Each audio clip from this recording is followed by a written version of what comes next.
خلاصہ یہ کہ اس آیت میں اللہ تبارک و تعالی نے متقیوں کی یا مومنوں کی 3 بنیادی صفات ذکر فرمائی ہیں، جن میں سے ایک کا تعلق تو عقیدے سے ہے، یعنی وہ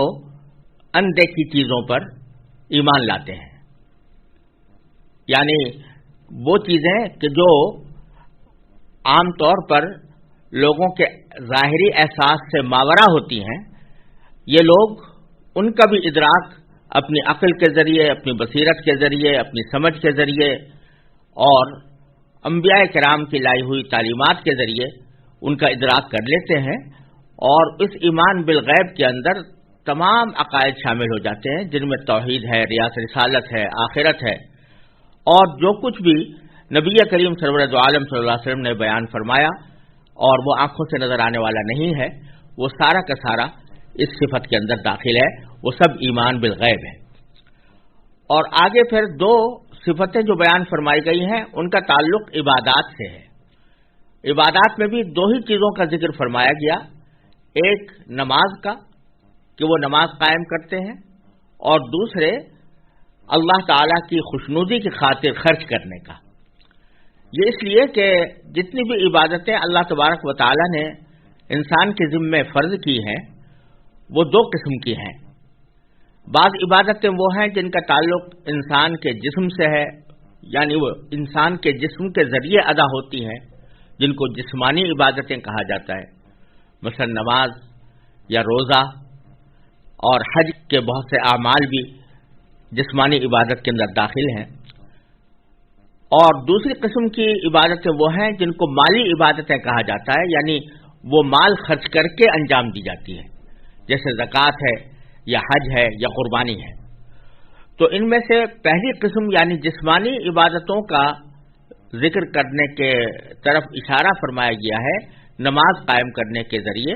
کیونکہ نماز جسمانی عبادتوں میں سب سے زیادہ اہم عبادت ہے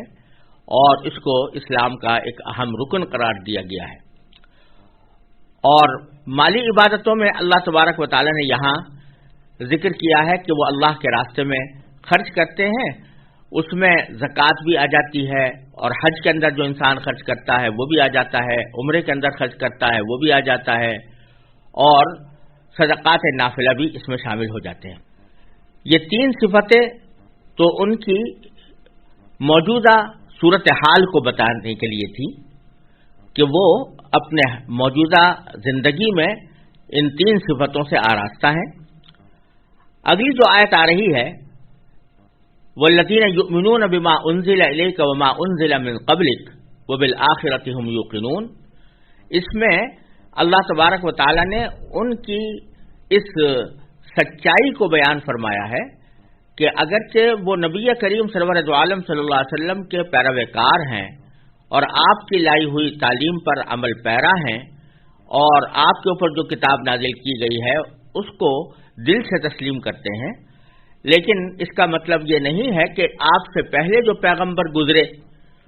ان پیغمبروں پر وہ ایمان نہ لائیں، یا ان پر جو کتابیں نازل کی گئی تھیں، ان پر جو وحی اتاری گئی تھی اس کو وہ درست نہ مانیں، بلکہ وہ جس طرح نبی کریم سرور دو عالم صلی اللہ علیہ وسلم پر نازل ہونے والی وحی کا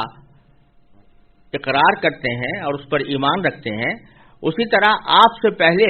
جو کتابیں نازل کی گئیں مختلف پیغمبروں کے اوپر بھی وہ پوری طرح ایمان رکھتے ہیں کہ وہ اللہ تعالیٰ کی طرف سے تھیں، اگرچہ اللہ تبارک و تعالیٰ نے وہ کتابیں جو آپ سے پہلے نازل ہوئی تھیں جیسے تورات یا انجیل یا زبور، وہ اللہ تبارک و تعالیٰ نے ہمیشہ کے لیے ان کے احکام کو نافذ نہیں فرمایا تھا، بلکہ وہ اپنے اپنے دور کے لیے تھیں، اپنے اپنے زمانے کے لیے تھیں اور اپنے اپنے قوموں کے لیے تھیں۔ اس لیے اللہ تبارک و تعالیٰ نے ان کی حفاظت کا پورا انتظام نہیں فرمایا، اور آخر دور میں وہ اپنی اصلی حقیقت میں باقی نہیں رہیں۔ لیکن قرآن کریم کو چونکہ اللہ تبارک و تعالیٰ نے اپنی آخری کتاب قرار دیا اور نبی کریم سرور دو عالم صلی اللہ علیہ وسلم کو آخری پیغمبر قرار دیا، اس لیے اس کی حفاظت کا آپ نے خود ذمہ لیا کہ انا نحن نزلنا الذکر وانا لہ لحافظون، ہم نے ہی ذکر یعنی قرآن کریم نازل کیا ہے اور ہم ہی اس کی حفاظت کرنے والے ہیں۔ تو اس طرح محفوظ رہنے والی کتاب جو قیامت تک انسان کی رہنمائی کرے گی وہ قرآن کریم ہی ہے۔ لیکن ایمان رکھنا ضروری ہے ان تمام کتابوں پر جو اس سے پہلے نازل کی گئی تھی۔ چنانچہ فرمایا کہ یہ وہ لوگ ہیں جو اس وحی پر بھی ایمان لاتے ہیں جو آپ پر اتاری گئی اور اس پر بھی جو آپ سے پہلے اتاری گئی تھیں۔ اور پھر آخر میں فرمایا کہ وَبِالْآخِرَةِ هُمْ يُوقِنُونَ، یعنی آئندہ مستقبل کے بارے میں وہ اس بات پر یقین رکھتے ہیں کہ ہماری یہ جو موجودہ زندگی ہے یہ ختم ہو جانے کے بعد ایک دوسری زندگی آنے والی ہے جو دائمی ہے اور ابدی ہے اور وہ کبھی ختم ہونے والی نہیں ہے، اور اس کو آخرت کے نام سے تعبیر کیا گیا ہے کہ وہ آخرت کی زندگی ہے یا آخرت کا عالم ہے۔ یہ لوگ اس کے اوپر بھی پوری طرح یقین رکھتے ہیں، اور یہ آخرت کا عقیدہ ہی در حقیقت ایسا ہے جو انسان کی زندگی پر اثر انداز ہوتا ہے، کیونکہ جب انسان کو یہ احساس ہو کہ میں جو کچھ کر رہا ہوں وہ ایک آخری ابدی زندگی کے اندر اس کا حساب دینا پڑے گا اور مجھے اسی کی بنیاد پر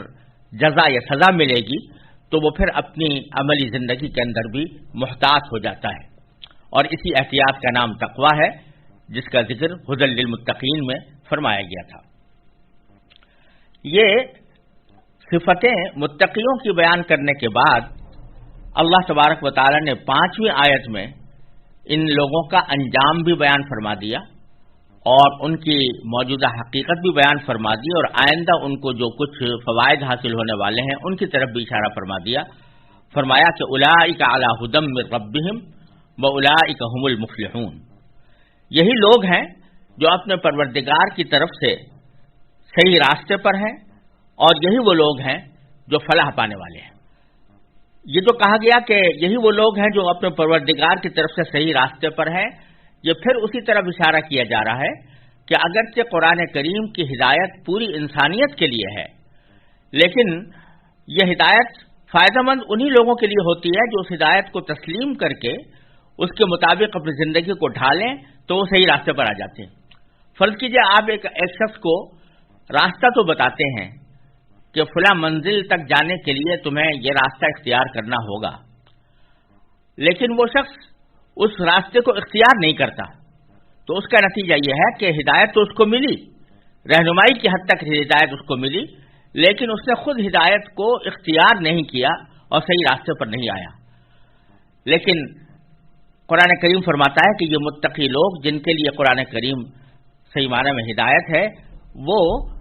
قرآن کریم کی ہدایت پر عمل کرنے کے نتیجے میں اللہ تبارک و تعالیٰ کی طرف سے مقرر کیے ہوئے راستے کے اوپر آ جاتے ہیں، اور اس کے نتیجے میں اولئک ھم المفلحون، یہی لوگ ہیں جو فلاح پانے والے ہیں، یعنی دنیا میں بھی کامیاب اور آخرت میں بھی کامیاب۔ اب جیسا کہ میں نے شروع میں عرض کیا تھا، سورہ بقرہ کے آغاز میں اللہ تبارک و تعالیٰ نے انسانوں کی 3 قسمیں ذکر فرمائی ہیں، ایک مومن، ایک کافر اور ایک منافق۔ تو مومنوں کا بیان ان 5 آیتوں کے اندر مکمل ہو گیا، اور اس کے بعد پھر اگلا بیان کافروں کا ہے، اور یہ 2 آیتوں کے اندر اللہ تبارک و تعالی نے بیان فرمایا ہے، اور اس سے مراد وہ کافر ہیں جنہوں نے یہ قسم کھا لی ہے کہ ہم کسی بھی صورت میں حق بات پر ایمان نہیں لائیں گے اور اپنی موجودہ روش برقرار رکھیں گے۔ ان کے بارے میں اللہ تبارک و تعالی نے 6 آیت میں فرمایا کہ ان الذین کفروا سواء علیہم انذرتہم ام لم تنذرہم لا یؤمنون، کہ بے شک وہ لوگ جنہوں نے کفر اپنا لیا ہے ان کے حق میں دونوں باتیں برابر ہیں، چاہے آپ ان کو ڈرائیں یا نہ ڈرائیں وہ ایمان نہیں لائیں گے۔ یہ بات جو ارشاد فرمائی کہ انہوں نے کفر اپنا لیا ہے، اس کا مطلب یہ ہے کہ وہ اپنی ہٹ درمی کے اوپر اس درجہ مصر ہیں کہ کیسے ہی حق کے دلائل ان کے سامنے آ جائیں، لیکن وہ ان دلائل کے اوپر ایمان لانے اور ان دلائل پر یقین رکھنے کے لیے تیار نہیں ہیں، اور ہر صورت میں انہوں نے نہ ماننے کی قسم کھائی ہوئی ہے۔ چنانچہ آگے فرمایا کہ اللہ نے ان کے دلوں پر اور ان کے کانوں پر مہر لگا دی ہے. ختم اللہ علی قلوبہم وعلی سمعہم وعلی ابصارہم غشاوہ. اللہ تبارک و تعالی نے ان کے دلوں پر اور ان کے کانوں پر مہر لگا دی ہے اور ان کی آنکھوں پر پردہ پڑا ہوا ہے، اور ان کا انجام یہ ہے کہ وَلَهُمْ عَذَابٌ عَظِيمٌ، ان کے لیے زبردست عذاب ہے. یہ جو فرمایا کہ جنہوں نے کفر اپنا لیا ہے ان کے حق میں دونوں باتیں برابر ہیں، چاہے آپ ان کو ڈرائیں یا نہ ڈرائیں. یہاں ترجمہ ڈرانے سے جس لفظ کا ترجمہ کیا گیا ہے وہ قرآن کریم کا لفظ انذار ہے. سواء علیہم اانذرتہم ام لم تنذرہم، یہ لفظ انذار سے نکلا ہے. چونکہ اردو زبان میں کوئی اور مناسب لفظ اس کے ترجمے کے لیے موجود نہیں ہے، اس لیے ہم عام طور سے اس کا ترجمہ ڈرانے سے کرتے ہیں. لیکن عربی زبان میں اس کا جو صحیح مفہوم ہے وہ یہ ہے کہ کوئی شخص کسی دوسرے کو اس کے اوپر شفقت کی وجہ سے اور اس سے محبت کرنے کی وجہ سے اس کو کسی خطرے سے آگاہ کرے، اس کو انذار کہا جاتا ہے. مثلا فرض کیجئے کہ کوئی شخص بیٹھا ہوا ہے اور پیچھے سے اس کے اوپر کوئی درندہ حملہ آور ہے، تو اس وقت کوئی شخص اگر اس کو اس خطرے سے آگاہ کرے گا اس کو انذار کہیں گے. اور اسی طرح جاہلیت کے زمانے میں چونکہ قتل و غارت گری کا بازار گرم تھا اور قبائل کی آپس کی جنگیں ہر وقت جاری رہتی تھی، تو وہاں یہ طریقہ کار تھا کہ جب کسی شخص کو یہ پتہ چلتا کہ کوئی دشمن ہماری بستی پر حملہ آور ہونے والا ہے تو وہ کسی پہاڑ کی چوٹی پر کھڑے ہو کر یا کسی اور بلند جگہ پر کھڑے ہو کر لوگوں کو آواز دیتا تھا، اور آواز دے کر یہ بات بتاتا تھا کہ ان کے اوپر ایک دشمن حملہ کرنے والا ہے. اس کے اس عمل کو انذار کہا جاتا تھا، اور اس لیے کہ وہ شخص در حقیقت اپنی قوم کے ساتھ محبت اور اس پر شفقت کی وجہ سے اس کو اس خطرے سے آگاہ کرتا تھا. تو انذار قرآن کریم میں جگہ جگہ استعمال ہوا ہے انبیاء کرام کے لیے کہ وہ اپنی قوموں کے لیے منذر بن کر آتے ہیں یا نذیر بن کر آتے ہیں، یعنی آگاہ کرنے والے، ان کو خطرے سے آگاہ کرنے والے، خبردار کرنے والے کہ اگر تم نے صحیح راستہ اختیار نہ کیا تو اس کے نتیجے میں تمہیں ایک بہت سنگین عذاب کا سامنا ہو سکتا ہے. اس کو قرآن کریم نے جگہ جگہ انذار سے تعبیر فرمایا ہے، اور یہاں پر بھی وہی لفظ استعمال ہوا ہے اور فرمایا کہ چاہے آپ ان کو خطرے سے آگاہ کریں یا نہ کریں. انہوں نے تو قسم کھا رکھی ہے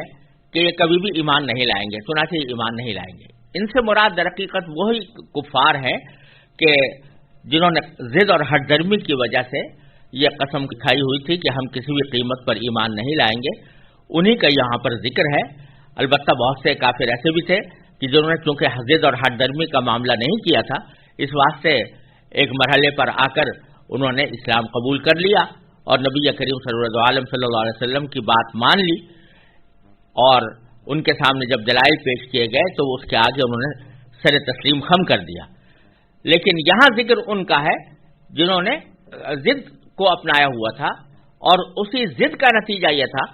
کہ جب کوئی شخص یہ طے کر کے بیٹھ جائے کہ مجھے حق بات نہیں ماننی، تو پھر اللہ تبارک و تعالیٰ فرماتے ہیں کہ ہم اس کے دل پر مہر لگا دیتے ہیں. چنانچہ یہاں پر بھی یہ فرمایا کہ اللہ تعالیٰ نے ان کے دلوں پر اور ان کے کانوں پر مہر لگا دی ہے، اور ان کی آنکھوں پر پردہ پڑا ہوا ہے کہ وہ بالکل روشن حقیقت کو بھی اپنی آنکھوں کے سامنے دیکھنے کے باوجود وہ اس پر ایمان نہیں لاتے، جس کا نتیجہ یہ ہوگا کہ آخرت میں ان کو ایک زبردست عذاب کا سامنا کرنا پڑے گا. یہ انسانوں کی دوسری قسم تھی جس کا بیان ان 2 آیتوں میں کیا گیا، اور اسی پر یہ پہلا رکوع ختم ہوا ہے.